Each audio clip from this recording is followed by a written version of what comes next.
Peace. Today I'll be discussing how the body moves and functions, and we will be discussing more importantly the foundations of movement, strength, and performance.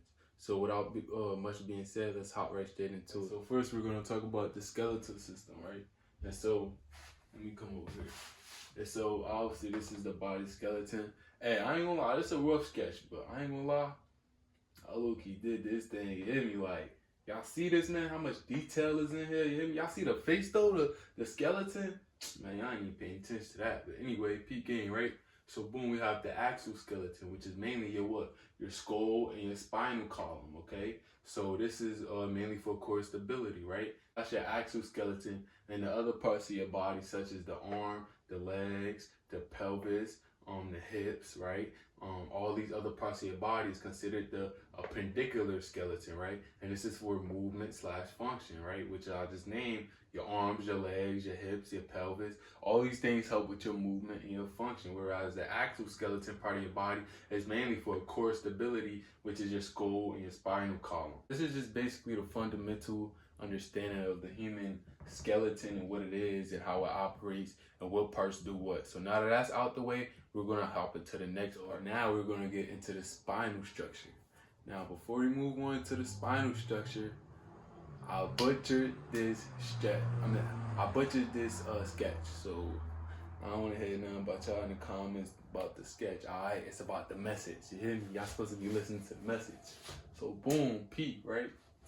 So we have primary curves, which is present at birth, and the secondary curves, which develops after birth, right? And so the primary curves consist of the thoracic, right, and your sacral curves of the spinal column, okay? So obviously this is your skull, right? Your skull, which is what? An axle, right? An axial skeleton, which is part of your axial skeleton. Your spinal column, which is also part of your what? Axial skeleton, right? And so your primary curve, which is present at birth, is the sacral, and the thoracic. And the secondary curves, which develops after birth, is the lumbar and cervical, right? And so this is imperative because these curves help with stability and movement, right? And this is can help with your posture and your injury prevention. And so a lot of athletes have a lot of issues with posture. Not even athletes, just people in general. People walking around like this, all hunched, you feel me? Like, posture is everything. So obviously certain workouts and certain movements, certain stretches help with posture. But I just want you guys to understand and not have an overstanding of, your skeletal system. So now we're going to move on to the next topic. All right, so now the next session is going to be about joints and movements, right? And so you have three main joints, right? And so I'm going to insert a picture so you guys can better picture this. I'm going to better envision this in your mind so you can see exactly what I'm talking about. So first you have the fibers, right? Which is no movement, and this is such as like the skull sutures. Also, if you don't know, all joints connect bone to bone, literally. So joints literally is just a point where two bones connect, right? And so basically the bone of my hand and the bone of my arm right here, right? This is labeled two different bone structures. And so the joint would be, something right here, right here, where these two bones will meet together. So that's all a joint is, right? You have three main joints in your body. Like I said, you have the fibers, which is no movement, such as skull sutures.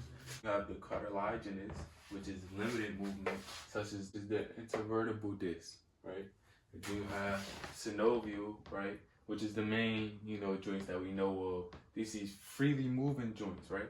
And so, which is like your elbows, shoulders, and knees, right? And so for the most part, the fibrous and cartilaginous, right? These two type of joints is not the ones that we really like. People don't really know. Like, the average person don't know about the skull sutures and the intervertebral disc, right? The average person don't really know those things. Like, they don't really know that off the top of the head, but they know about the elbows, shoulders, and knees, right? These are, the synovial, right? The most popular joints that a lot of people know about. And so this is important to understand because training our joints properly can improve range of motion, also considered ROM, right? And decrease stiffness, right? And so your joints directly impact your ability to move, right? So this is not rocket science. My joints allow me to move. Certain joints do different things. Other joints don't do certain things, right? But this is important for you to understand because this directly impacts your fitness journey. All right, so now on to the next topic, which is your nervous system and something called proprioception. So proprioception is your body's unconscious ability to sense your position and where you at and certain movements that you need to adjust to, right? And so there's different types of proprioceptors that your body consists of, right? One is muscle spindles, right? There's so many others that I'm not going to get into right now.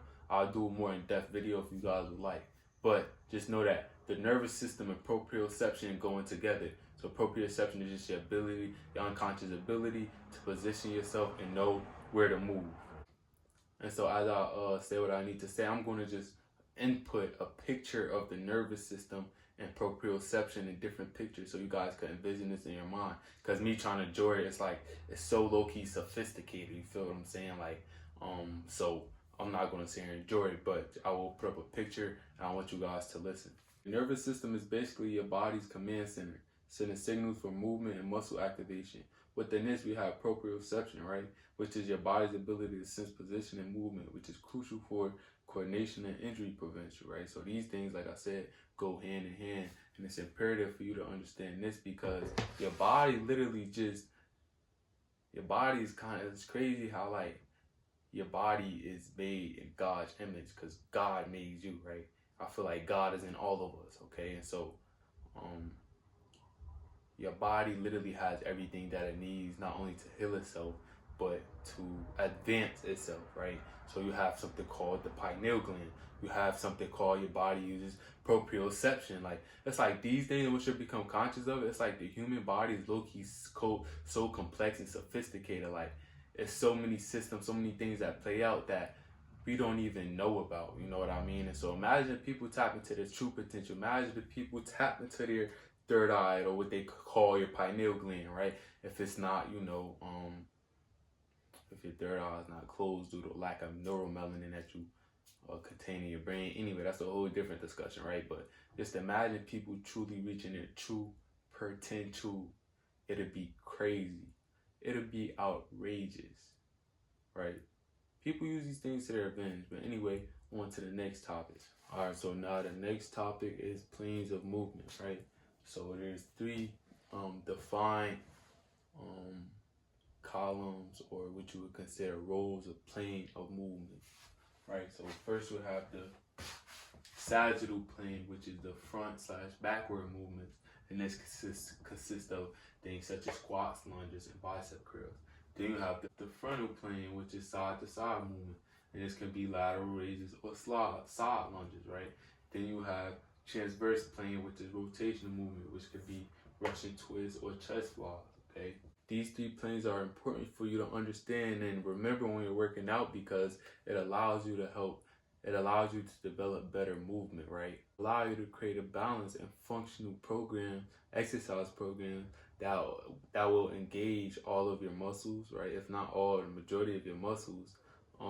Injury prevention, like I always say, because when you're aware of these things, it's different because you could prevent injury. It's a lot of people working out injuring themselves because they don't really know how the body works. They don't really understand that you have to do this, you have to stretch, you have to warm up, you have to cool down, right? These are things that scientifically proven help,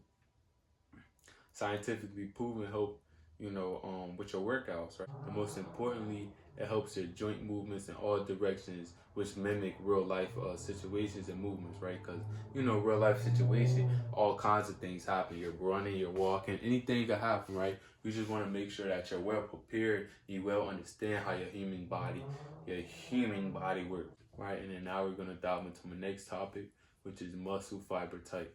So now, like I said, the next topic is muscle fibers. And the human body consists of two main muscle fibers, which number one is slow twitch type 1 fibers, which is good for building endurance. And so you activate slow twitch fibers when you're jogging, swimming, light intensity type of activities, right? And then fast twitch type 2 fibers, which is good for power and strength, right?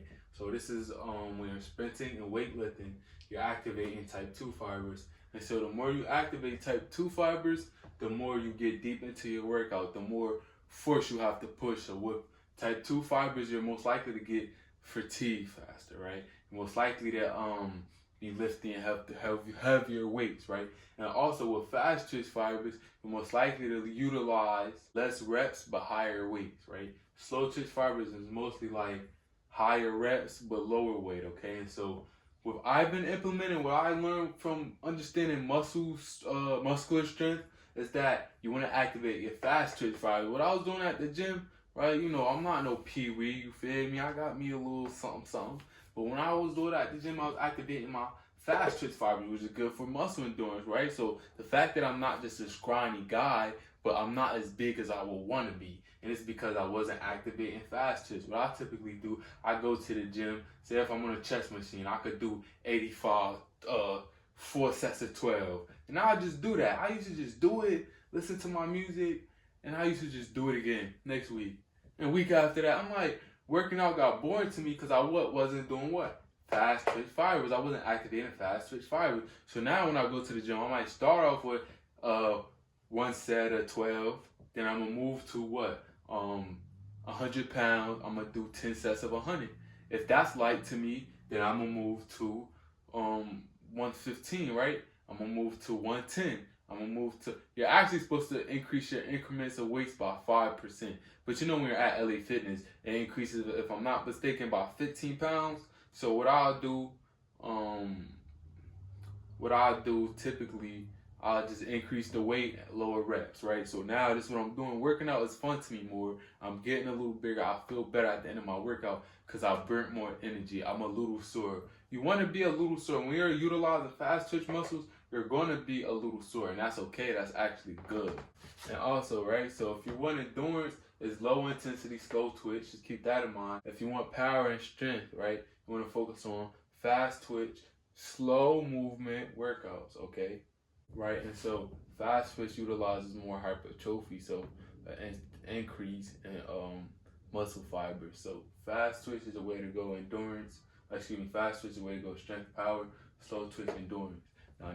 Now on to the next topic. So now we get into training principles, right? And so the average personal fitness trainer, the average personal fitness person. The average person that engaged in personal fitness, it's imperative for you to understand these principles so you can build strength. Not only just build strength and endurance or whatever the goal is, for you could just understand working out and how exactly it works, okay? So progression, right? Like I was saying earlier, you want to increase reps / increase weights over time, right? You don't want to work out and then hit 50 pounds for a whole month and then stay on 50 pounds. You're just building endurance. What's the point of that? The whole point of working out is to progress, to always get better, right? And then you have specificity, right? So you want to be specific with your training. So you want to train according to your goals. You don't want to just go in there, hit any kind of weights. You want to have an organized goal. So what exactly is your goal walking into the gym? Well, my goal is to lose weight. Okay, hit the motherfucking treadmill. You feel me? So it's like you got to know your goals. You got to know what's your aim. If you don't have an aim when working out, you're gonna just be a lost cause, a lost soul in the gym, just hovering around looking at motherfuckers. You feel me? Nobody want to be that person. And you want overload. You want to challenge muscles with heavier loads. So you want to cheat muscles like they are honestly like, yo, I hate my muscles. You always want to put your muscles through stretch. Heavier loads does this on muscles, right? You always want to put your muscles through stress, right? When they say do different kind of push-ups, you're not supposed to just, okay, cool. Say if you do regular push-ups, you could do 20 straight. That's cool, right? Now you want to switch it up. You want to go to diamond push-up. You want to go to wide arm push-up. You want to go to inward push. You want to do different variations of push-up. And this is why you're supposed to train different muscles in your body. It's because you're supposed to be stressing the muscles out. You're supposed to stress and confuse the muscle. Okay, the muscle's saying, okay, I'm doing this. Oh my God, now I'm doing this. Oh, I'm doing this. Now I'm muscle tired and muscle exhausted. But guess what? The more you stress your muscle out, the more you increase your hypertrophy. The more you increase the muscle fibers in your muscles. So the more they get bigger and the more you increase your hypertrophy, and so your muscle fibers tend to get bigger and bigger and bigger, which means what? You're going to get stronger and stronger and stronger, right? But also, this requires a lot of rest.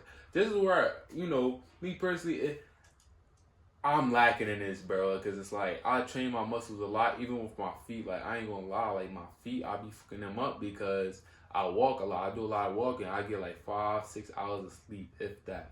You know what I mean? So it's like, yeah, I'm doing all this work, but your body requires what? Rest, and I'm supposed to be doing the things I'm teaching, preaching what I'm teaching. You feel me? Like, I'm supposed to be following what I'm telling y'all. But honestly, rest is important because, you know, like your body needs rest. It's imperative. It's literally scientifically proven, right? And then you have reversibility. Use it or lose it. Alright, stay consistent. Alright, it's gonna hurt. You're gonna be sore. You just starting, you're gonna be sore. Right? It's alright, be sore. That's alright, be sore. Be sore. Be sore. Be uncomfortable. You walked in the gym to be uncomfortable. Be uncomfortable. I'm on camera right now. I'm uncomfortable. I'm not used to this. You hear me? But guess what? Through uncomfortability, we grow the most. Right? When you push yourself out your comfort zone, that's when you grow the most. When you stress your muscles out, that's when you grow the most. When you follow your dreams and you're stressing about the right job that you actually love, that's when you grow the most because it's longevity. Okay, you're able to do that longevity wise, long term, right? So these are simple principles. It's not too sophisticated, not too complicated. You know, something simple for y'all to understand. And so with that being said, that's to wrap up this video. You know, me touching on movements, how the body functions and things of that nature. It was just a brief explanation. I'm getting more into depth of other things, but I want y'all to comment below too other things y'all may be interested in. But I appreciate y'all for letting me, oh shit. I appreciate y'all for letting me catch y'all ear. And until next time, y'all boys stay up. Y'all stay eating. Y'all ladies stay up. Y'all stay fit, man. Peace.